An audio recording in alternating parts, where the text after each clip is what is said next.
Et oui, après les bâtiments A, C, D, E, c'est au tour du bâtiment B d'être rénové. Suivez-moi, je vous explique. Nous allons construire une nouvelle façade, agrandir les cuisines et créer des balcons. Les travaux se dérouleront en 2 phases. D'abord ici, puis 10 mois plus tard, ici. Et ça commence quand? Vous me préviendrez? Bien sûr. Il est difficile de donner à chacun une date précise d'intervention dans son appartement, mais nous vous préviendrons avant par avis de passage ou par SMS si vous le souhaitez. Pour vous aider à vous organiser, je vais vous présenter les principales étapes du chantier et les services que Coopération et Famille vous propose pour mieux vivre les travaux au quotidien. D'abord, première étape, nous allons isoler la partie travaux du reste de votre appartement pour le protéger.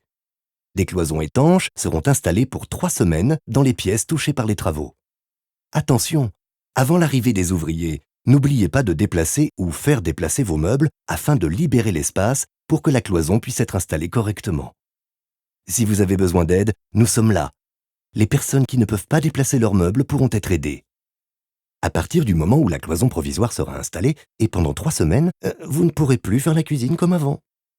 Et si c'était l'occasion de se rendre service entre voisins? Pour vous faciliter le quotidien, nous allons soutenir la démarche Voisins solidaires. Renseignez-vous à la loge, il y aura sûrement un voisin prêt à vous dépanner. Puis viendra la deuxième étape, le démontage de la façade existante. Nous allons devoir la poncer et la scier. Pour votre sécurité, la cloison installée dans votre appartement sera complètement étanche et opaque. Elle ne laissera pas passer la poussière ni la lumière. Vous devrez donc vous éclairer à l'électricité pendant quelque temps, même en journée.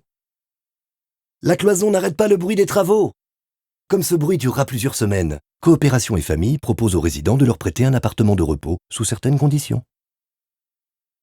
Troisième étape, les ouvriers reviennent pour enlever les cloisons provisoires. Le plus dur est passé, à vous la lumière du jour et l'espace. Puis, dans les 2 mois, les ouvriers vont refaire le sol et les murs de la cuisine à neuf, installer un nouvel évier et refaire l'électricité. Une fois tout cela terminé, place au neuf. Vous pouvez réaménager votre cuisine définitivement. Voilà, ça c'est votre nouveau chez vous. Pas mal, non? Vous avez une question? N'hésitez pas. Adressez-vous à Coopération et Famille.